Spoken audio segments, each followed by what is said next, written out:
સુરત ધોરણ 12 બોર્ડ પરિણામ જાહેર, જિલ્લામાં રાજ્યમાં પ્રથમ સ્થાન. સુરત ધોરણ 12 બોર્ડનું પરિણામ જાહેર થતાં સુરત જિલ્લાએ સમગ્ર રાજ્યમાં પ્રથમ સ્થાન મેળવી ગૌરવ વધાર્યો છે. વિદ્યાર્થીઓના ઉત્કૃષ્ટ પરિણામને લઈને શહેર અને જિલ્લામાં ખુશીનો માહોલ જોવા મળી રહ્યો છે. મૌની ઇન્ટરનેશનલ સ્કૂલના સાયન્સ અને કોમર્સ વિભાગમાં વિદ્યાર્થીઓએ ઉત્તમ પ્રદર્શન કર્યું છે. સાયન્સ વિભાગમાં 24 વિદ્યાર્થીઓએ A1 ગ્રેડ પ્રાપ્ત કર્યો છે, જ્યારે કોમર્સ વિભાગમાં 76 વિદ્યાર્થીઓએ A1 ગ્રેડ મેળવી શાળાનું નામ રોશન કર્યું છે. ગુજકેટ પરીક્ષામાં દિશાંક રૂપારેલિયાએ 120માંથી 120 ગુણ મેળવી ઇતિહાસ રચ્યો છે, જે શાળા અને શહેર માટે ગૌરવની બાબત છે. વિદ્યાર્થીઓની આ અસાધારણ સફળતા બદલ વાલીઓ અને શિક્ષકોમાં આનંદનો માહોલ જોવા મળી રહ્યો છે.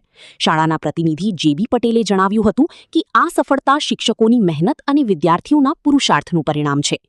શાળા સંચાલન દ્વારા તમામ સફળ વિદ્યાર્થીઓને અભિનંદન પાઠવવામાં આવ્યા છે અને તેમના ઉજ્જવળ ભવિષ્ય માટે શુભેચ્છાઓ વ્યક્ત કરવામાં આવી છે.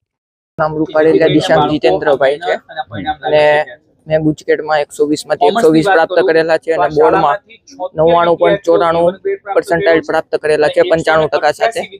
તો હવે હું મારા ભણતરને રિલેટેડ વાત કરું તો સ્કૂલમાંથી જે રીતે ગાઈડન્સ ફોલો કહેવામાં આવ્યું એ પ્રમાણે પૂરેપૂરું ગાઈડન્સ ફોલો કર્યું. આપણી જાત મહેનત ને શિક્ષકોની મહેનત અને મેનેજમેન્ટ બધું ભેગું થઈને મને ખૂબ સરસ પરિણામ મેળવવા કાબિલ બનાવ્યો છે. શું બનવા માંગો છો? હું મારી કારકિર્દી આગળ AI ક્ષેત્રે વધારવા માંગુ છું. પપ્પાની દુકાન છે પ્લાસ્ટિકની અને મમ્મી હાઉસવાઈફ છે. જી, આપનું નામ? મારું નામ રાહી છે.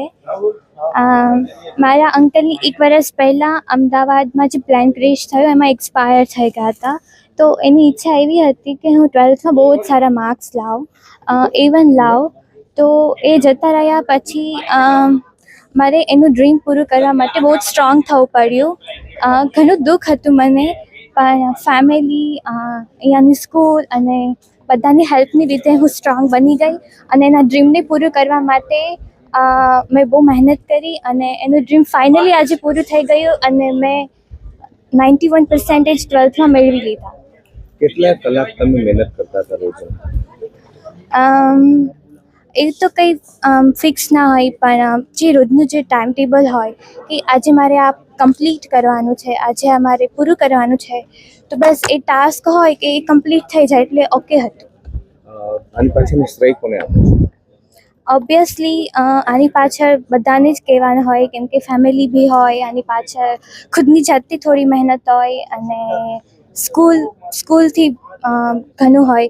તો સ્કૂલ, ફેમિલી એન્ડ બધાને જ. અન્ય વિદ્યાર્થીઓ માટે શું સંદેશો છે? શું? અન્ય વિદ્યાર્થી જે તમારા સ્ટુડન્ટ છે તમારા જેવા, એના માટે શું સંદેશો છે?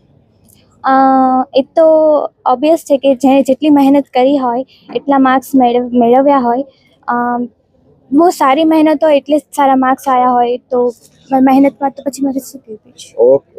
મૌની ઇન્ટરનેશનલ સ્કૂલના મેનેજિંગ ડિરેક્ટર JB પટેલ સાહેબ આજે ખરા અર્થમાં માર્ચ 2026નું પરિણામ જાહેર થયું.